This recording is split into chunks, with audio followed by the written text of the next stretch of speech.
انا ما بعرف شو الفكره انك حاطط لي فليفله وخيار مع وجبه الشاورما. نحن ما تعودنا هدول نشوفهم مع وجبه الشاورما. طلبتوا منا المره الماضيه نصور ريفيو عن الشاورما، وجيناكم اليوم تجربه كتير حلوه. تعالوا معنا لنشوف. اول واحد وصل معنا ورده شاميه خلال 27 دقيقه. وجبه الشاورما سعرها 150 واخذ 25 جنيه دليفري. توتال اوردر 175. يلا. الوجبه جايه مع شوكه وجايه مع 2 كاتشب.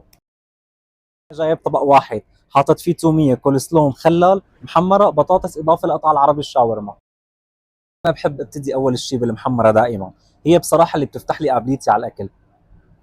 المحمره فيها طعم الدبس فليفله قويه وظاهره، وانا بصراحه بحب الاكل السبايسي. كبدايه فتحت لي نفسي على الاكل. الاهم انه ندوق طعم الشاورما ونجربها. هي بناخذها هيك وبنحط عليها وحده توميه وبنقول لها بسم الله. بدنا نجرب البطاطس مع التوميه. يا سلام.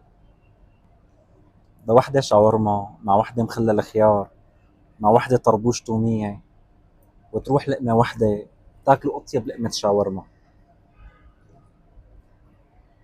ما بيمشي الحال ما ندوق الكولسلو.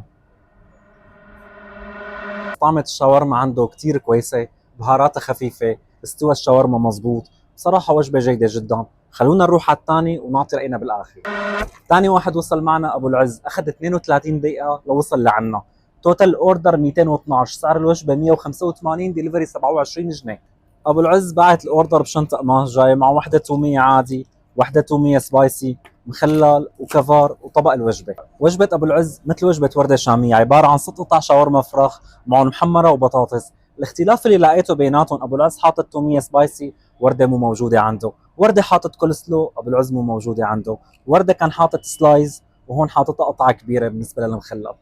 هاي الاختلافات اللي عم نحكي عليها بين المطاعم هي مو عيب، بس كل مطعم بيقدم الوجبه بطريقه مختلفه عن الثاني. هذا الشيء بيتميز فيه مطعم عن مطعم اخر. بس الاهم واللي احنا جايين كرماله اللي هو طعم الشاورما نفسه. حنبتدي مثل ما ابتدينا مع ورده الشاميه بالمحمره. ندوق ونشوف.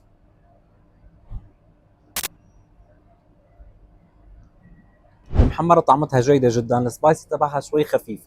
للناس اللي بتحب السبايسي الوسط ابو العز مناسب اكثر.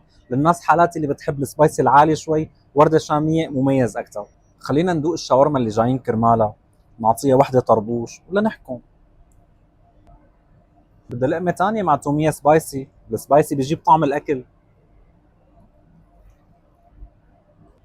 هون ما بينفع نعمل مثل الورده الشاميه نحط طربوش. هون بناخذها فرداني ومندوقها.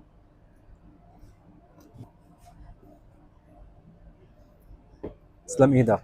انت زعلان ليه؟ والله ما زعلان. خذ لك احلى وحده شاورما حبيبي يا اخويا. اهم شيء مع كل هالاكل 7 دايت. يا عيني شو هالفخامه يا عيني. ثلج وليمون ونعناع. يا سلام. يلا على اللي بعده. ثالث واحد وصل معنا هو مطعم لجناني، اخذ 47 دقيقه لوصل. توتال اوردر كان 197 جنيه، وجبه العربي سعرها 165 و32 جنيه ديليفري. اوردر لجناني عباره عن طبق واحد وكفر. كفر لجناني عباره عن جلوفز ومنديل ومعلقه. وجبه لجناني مثل وجبه ابو العز وورده الشاميه، 6 قطع شاورما عربي بالاضافه مع البطاطس. لجناني حاطط توميه عاديه، بس عند ابو العز كان في توميه سبايسي، عند ورده الشاميه كان في كول سلو. هون عندنا تشكيله غريبه اللي هو حاطط لي خيار وفليفله وشويه مخلل، فلندوق ونحكم.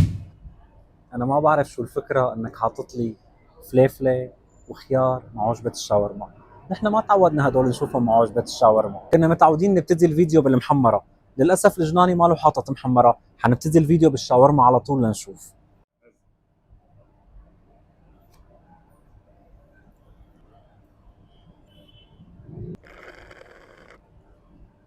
بنكمل مع وجبه الجناني. مستغرب ليش الجناني حاطط لي معلقه. الاوردر كله ما بيحتاج معلقه.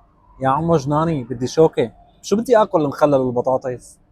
وحده شاورما عربي معها الطربوش معها سلايز مخلل، وبنقول بسم الله. قبل ما نعطي رأينا خلينا ندوق البطاطس. بصراحة الوجبة عند الجناني جيدة نوعا ما، بس أنا كرأي شخصي حسيتها أقل درجة من أبو العز ومن وردة شامية. بالنسبة للسعر الجناني سعر الوجبة 165، هو صاير وسطي بين ابو العز وبين ورده، ورده سعره اقل، ابو العز سعره اعلى شوي. بالنسبه لنكهه الشاورما عند الجناني تعتبر جيده الى حد ما، بهاراتها خفيفه والاستوى تبعها حلو جدا. هلا صار وقت نعطي راينا.